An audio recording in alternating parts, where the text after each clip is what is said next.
Good evening and thanks for joining us tonight. I'm Tim Callahan on the Now Bakersfield. The Kern High School District looking to prepare students for college and the workforce. We'll tell you about two programs getting local teens experience and also college credit. How would you like $75 for filling out a survey? We'll see how your opinion could help out Get Bus. We'll have that and more ahead on the Now Bakersfield. Chris? We have a lot to get to here in our lineup on the Now because more car insurance companies are adding programs to help you save if you can prove you're a good driver. But there are some things you need to consider before you sign up. And DNA test kits for dogs, now the latest craze. You may wonder just how accurate they really are. Well, we have the results after we put 3 of the popular kits to the test. And getting back into dating after a divorce when you're older, that can be especially hard. Today we have advice from one woman about getting through it. It's all part of a special series we have going on this week called Midlife Singles.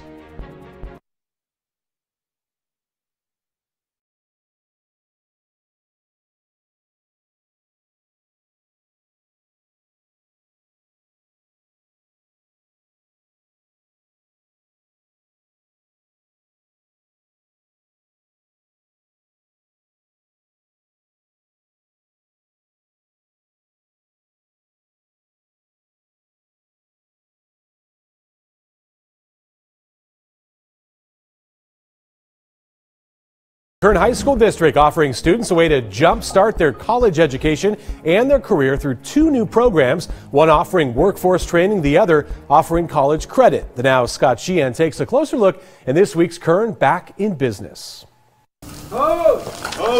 Firefighter training, welding, robotics. These are among the programs offered at the Kern High School District Regional Occupational Center, or ROC, preparing students for the workforce. Available to any junior and senior in the Kern High School District. We are the career training school for the district. So students come here for a 3-hour-a-day training program in a wide variety of careers.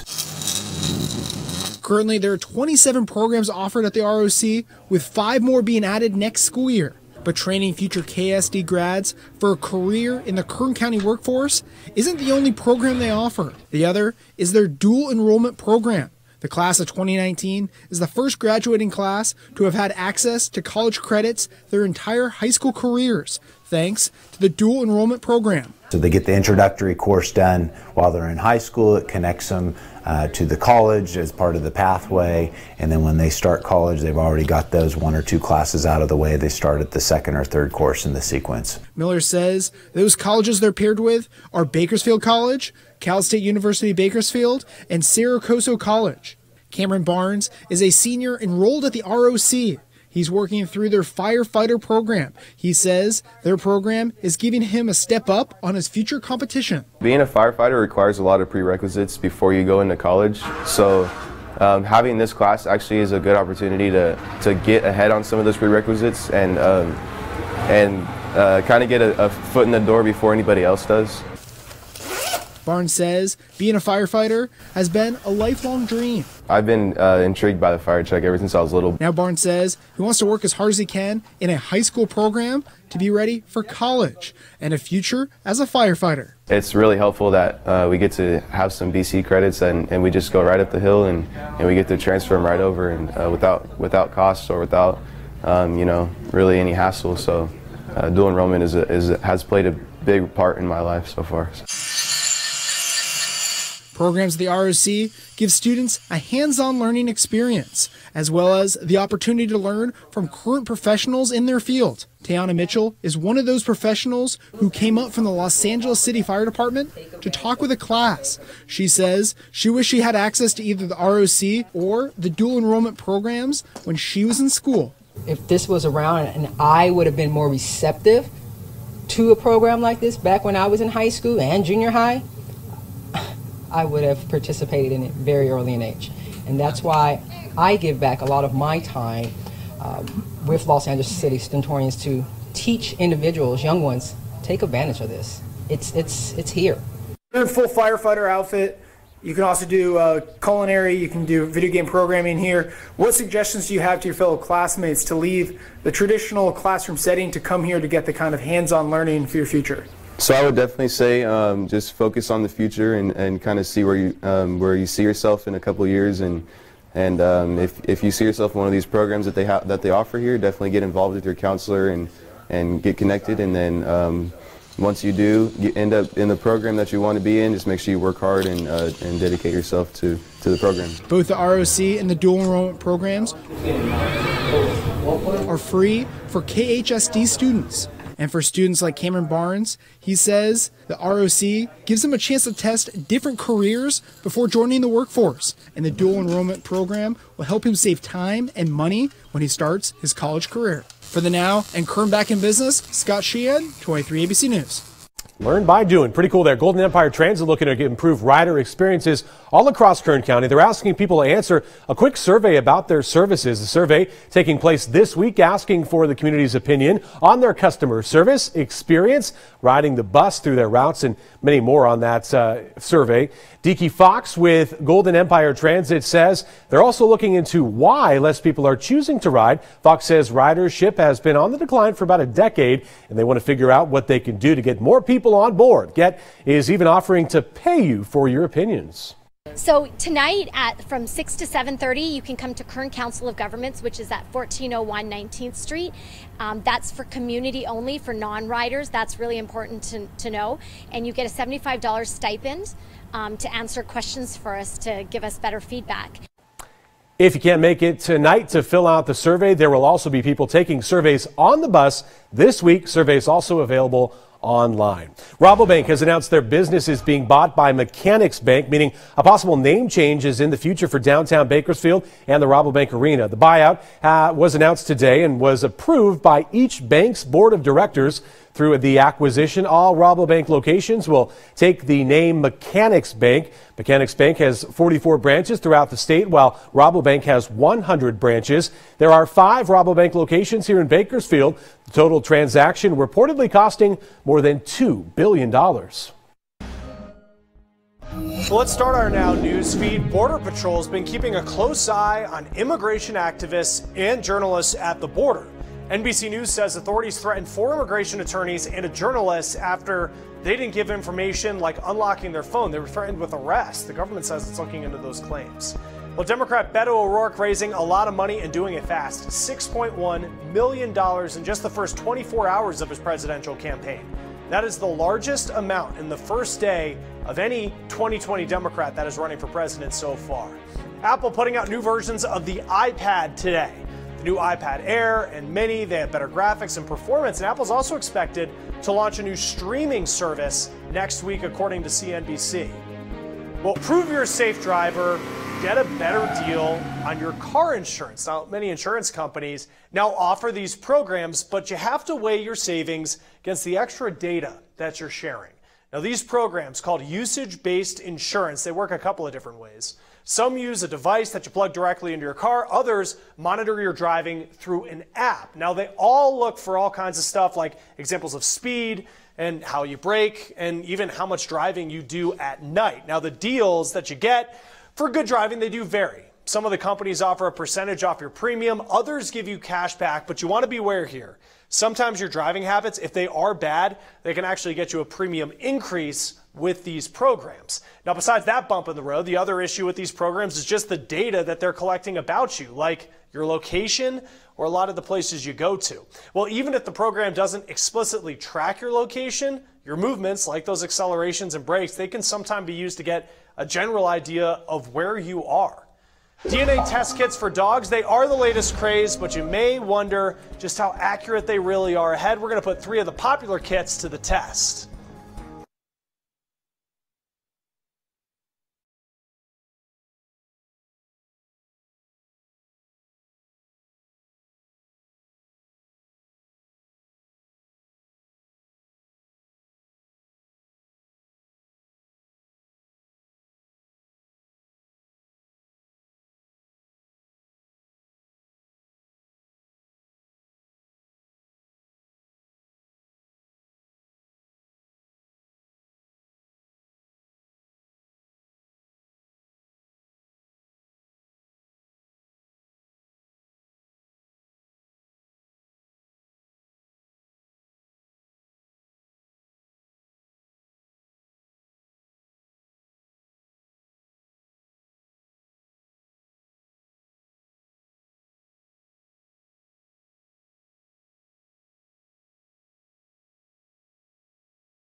New recommendations out today from the American Academy of Pediatrics, and they're changing what we thought we knew about food allergies in kids. And Kamasi Aaron's here to break that down.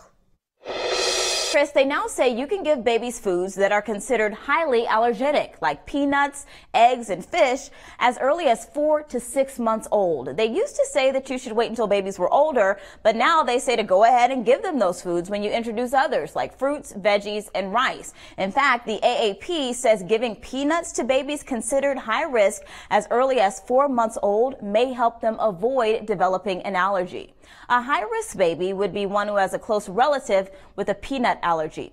Pediatricians say repetition is really important too. If the baby is tolerating an allergenic food, give it to them several times a week. They also say it's a good habit to be in as adults too, especially since half of all food allergies appear in adulthood.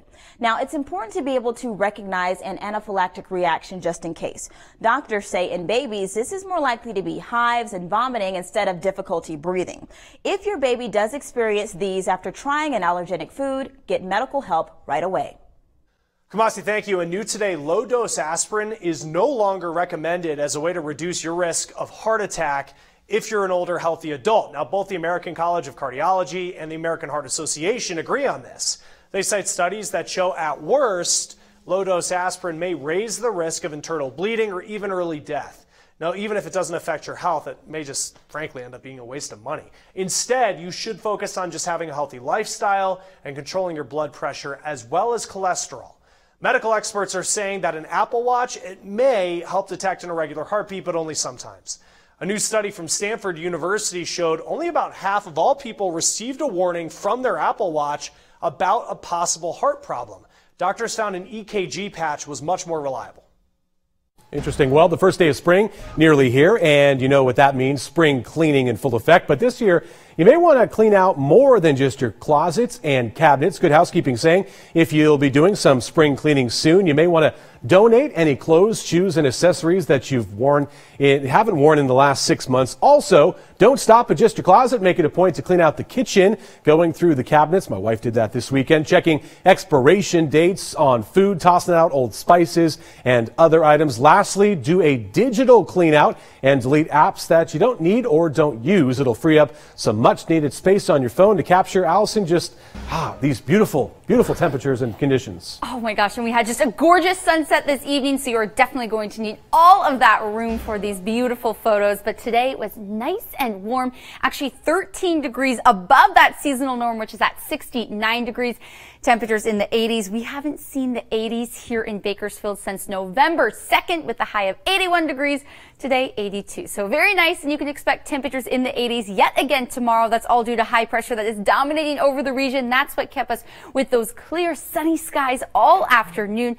Temperatures still in those 70s, 79 in Arvin, 61 in Tehachapi right now, and down to 56 degrees in Fraser Park. So due to that high pressure that's dominating over the region, we're going to have another day of moderate air quality tomorrow with an AQI of 74 here in the valley. Then we are tracking our next storm moving into the county on Wednesday. Ahead of that, we are tracking very strong winds, especially through the Grapevine. Gusts could be reaching up to 40 miles per hour. That begins in the evening hours on Tuesday, continuing throughout the day on Wednesday. Because this system moving into the county, not bringing too much moisture, but the best chance for that rain is going to be in the mountains. And that snow level by Thursday morning is going to be dropping down to 5,000 feet. So we could be seeing some snow flurries, but nothing too impressive. In the mountains, they could be seeing anywhere from 1/10 up to 1/4 of an inch. Here in the valley, we could potentially be seeing 1/10 of an inch of rain, but we are tracking the chance to see some thunderstorms beginning at 10 a.m. on Wednesday, continuing until 8 p.m. That could be bringing some lightning, but as we head into this system, temperatures dropping down to 68 degrees on Wednesday, and then the coldest day of the week is going to be on Thursday with the high of 63. Then back to those near seasonal temperatures on Friday and Saturday for our next system moving into the county, and then sunny skies to begin next week, up to 77 degrees by Monday, and it looks like we have another chance to see some rain by next Wednesday. Chris? There has been a lot of buzz lately about human DNA tests, and now the newest trend is DNA tests for pets. Now, if you can't put your finger on what kind of dog you have, these tests, they claim to be able to provide the answer. But can you really trust the results? Annie Taylor has what we found when we put the 3 popular kits to the test. Meat potato. He's a rescue dog. Potato was advertised as a corgi. A corgi? Owner Bart Flatursky says he and others are still trying to figure out what kind of dog Potato is. The guesses vary from St. Bernard mix, to Collie mix, to Anatolian Shepherd. We decided to help Bart and Potato out with a doggy DNA test. Yeah, I'm super excited to find out. So we tried 3 tests: Embark, Wisdom Panel, and DNA My Dog. We swabbed. You don't like this one that much? And swabbed. No. Let's say Potato was not a fan. Voila! Dr. Andrew Bonham with Metro State University in Denver is the chair of chemistry and does a lot of DNA work. A lot of those same techniques that would be used for forensics or paternity applications are being moved into this realm of identifying the breed of dog or even identifying individual dogs. He says the hardest thing with these tests is a lot of dogs historically that we would look at visually or trust the breeder and say, oh, that's a purebred dog, might have had something sneak in a few generations ago. It took about a month to get the test results in, and we got mixed results. According to Embark, Potato is primarily a Siberian Husky, as well as these other breeds. Wisdom Panel identified Potato as a Siberian Husky too, along with these types of dogs. Similar test results with some variations in the percentage and types of breeds. The third test, DNA My Dog, major differences. According to DNA My Dog, Potato is not primarily Siberian Husky. He's a Samoyed. There's some fuzziness because what breed is not always as clear as maybe they would like. We went back to the testing companies to find out why. There's different algorithms that are used to try to understand ancestry, and different companies will use different algorithms. Embark says you can get different results based on the company's data sets and how they analyze the data. Wisdom Panel had this to say. So it's how you analyze that breed database and those markers in comparison to the dog that you're testing. And so each company is going to do it a little bit differently. DNA My Dog did not want to go on camera, but sent us this statement. The sample taken had all the DNA, it just didn't match well with anything. The first sample we sent to DNA My Dog got contaminated. No surprise, since they had us just put the sample in an envelope, while the other 2 companies provided a sealed container. Perhaps it's the cost. DNA My Dog was the cheapest of the 3 tests, $69, compared to Wisdom Panel, which was $80, and Embark, the most expensive, at $159, and that was with a coupon code. Bart has just been happy to finally know what Potato is. The results were a little surprising. It's kind of fun now to have an answer, but at the same time, the game of guessing is over. I'm Annie Taylor reporting. All right, Annie, thank you. Let's get to the Now news feed. And JP Morgan Chase says that it wants to help people who are unsure about their future.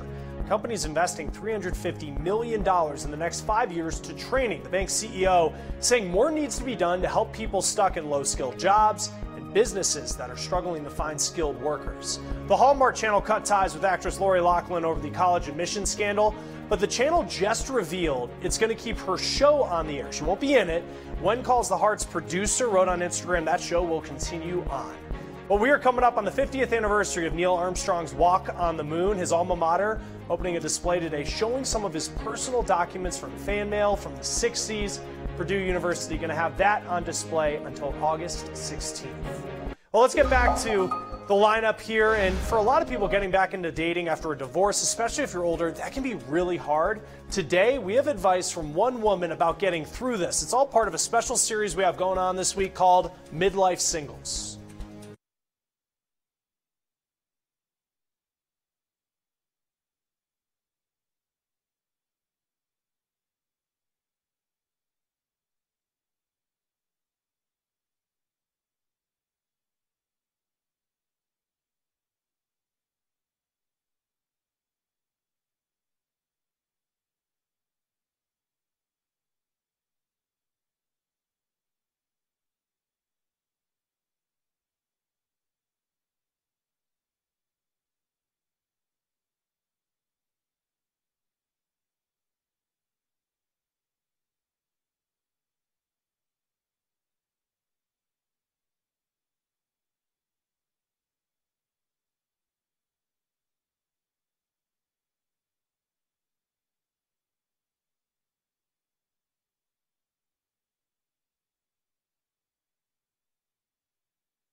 The Powerball jackpot is back up over $500 million.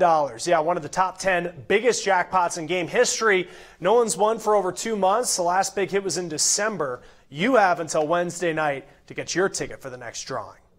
Well, finding love can be challenging, especially later in life. All this week, we're going to examine those challenges in a special series that we call Midlife Singles. Today, Annie Taylor showed us how a divorced woman, unlucky in love, turned things around to find her match. Jumping back into the dating scene after 15 years of marriage was daunting for Lori Young. There's a lot of pressure to get it right. She started with a blind date. And you're going to meet him in a minute. And I think the challenge was that we were both just so new out of our divorces. When that didn't work out, she tried a different route. Well, I've done it all. I've done eHarmony and Match.com and the apps. But nothing worked. I was trying too hard to be someone that I wasn't. Lori decided to enlist the help of a relationship expert, Hillary Silver. They just don't know what they're doing. They don't know how to date. They don't know how to present themselves. They don't know the new rules of dating in the modern world. Hillary says Lori's problem was how she was presenting herself. So ladies, listen up. Here are Hillary's top personality turnoffs. There's the pleaser. That's Lori. Pleasers do anything and everything to be liked. Other women are pushers. They're more guarded, a chip on their shoulder, pushing people away. And then there are the perfectionists who feel they need to be perfect to be loved. Lori had to learn to be herself, to reconnect with the things that make her happy. Her hard work paid off. Remember the blind date she went on? I'm really grateful for the time that, we had apart, but to develop our friendship. Loving yourself first makes finding love later in life less of a challenge and more of a journey. I'm Annie Taylor reporting. All right, good information there, Annie. Thank you. And our special series, Midlife Singles, continues tomorrow because we're going to be taking a new look at speed dating. You may think that it's just for young people or, frankly, that people don't do it anymore with all the different apps that are out there. But all of this is changing, and we're going to show you how more people in middle life are now making the switch to this type of dating. That story coming up tomorrow here on The Now. All right, coming up here on the Now Bakersfield, we're going to get one final check of our forecast. Take a look at that sunset, Kern County. We have another warm day in store. Allison Gargaro joins us next.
What a beautiful day we had across the county today, well above seasonal temperatures, 82 degrees this afternoon, 72 right now here in Bakersfield. A few high thin clouds rolling into the county. Those clouds will be increasing as we head into your Tuesday. Temperatures still going to be nice and warm with a high of 80, and then a storm pushing into the county Wednesday, continuing into Thursday. Then we're going to be dipping down to 63 degrees. So don't put those jackets away quite yet, but then you can bring them out again this weekend. Yeah, winter just wanted one last little gasp before we heat up. That's it for us here on the Now Bakersfield. We'll look for you tonight at 11. Good night.